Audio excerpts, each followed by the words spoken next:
Alright, we've logged into Blackboard. On the SDW tab, I can see the courses that I'm a teacher in. Where it says classes where you are a teacher, these are the courses that I can build and edit. So this is where you would look for your course. If you're a 7th grade social studies teacher and you don't see your course here, it's because that course has not yet been created for you. You'll need to contact the IT help desk or one of the instructional tech coordinators to set up a course for you. Once they've done that, your course will be listed here. I'm going to go to my sandbox class, which is just a place for me to play around in. I can see the name of my course. Nothing has been set up in this class yet. So in this video, we're going to take a look at where you start fresh from a brand new course. I can see the name of my course.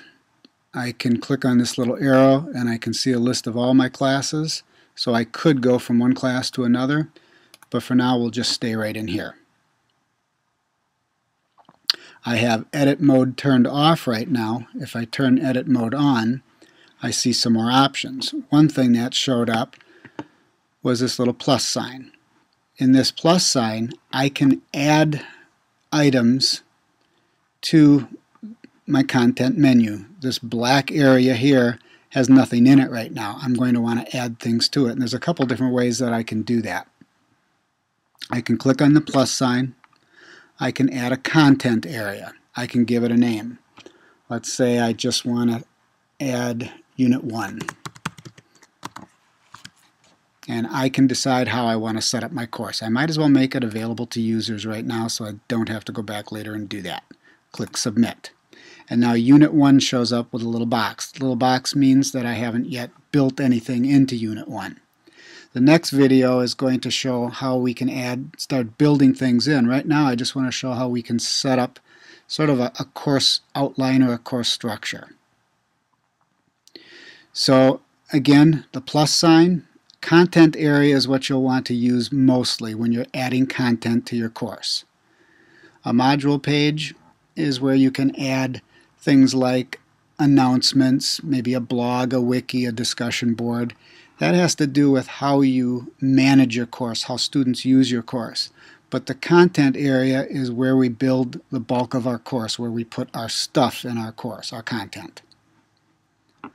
Now we do have some other options. Down here in the customization, you can go to the quick setup guide, and here you can see a place where we have course structures or class structures.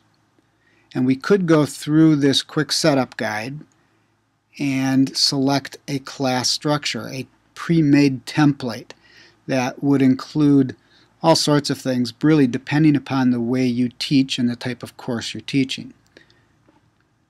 I have a long list of possibilities.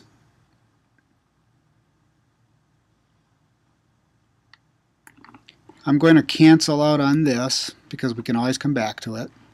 We also could go in customization to teaching style, and we could do the same thing. We could go through the list of ready-made templates. Let's say I wanted to see what lab format looked like. I was a science teacher in a lab course. The lab format would look like this. Over in this area of my course, it would build in these pre-made tabs where if I click on hypothesis, this is going to be where students can respond to each other's ideas. If I click on lab supplies, this is going to show what type of readings, assignments, instructions are available for each lab. If I'm not teaching a lab science course, I'm not going to use this course structure. In fact, you don't have to use any course structure at all. You can make a custom course completely by using the tabs, the plus sign, and adding your own pages. You can add tool links to the various tools like announcements, blogs, and wikis right from your course menu, discussion boards, all sorts of things. So we can always come back to the teaching style and select a course structure at any time. We can add it to our course at any time. So for now, it might be a good idea to maybe go back in your Blackboard course, back in the course design section where it talked about course structures.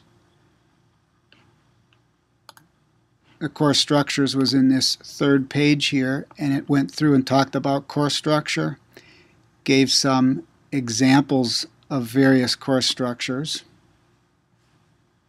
Here's the Blackboard default structure, would have these items. There's an activity course structure that would look like this. And there are all of these course structures. You can click on these links and get a detailed description of what each type of course structure is like. Course structures, again, include things that are specific to the way you teach your course. You can always add a course structure later on. You don't have to do it right now. The most important thing at this point is to have an idea of how you want to lay out the content in your course. In this Blackboard course, the content was laid out with a Getting Started page, which you've already seen, a course design section,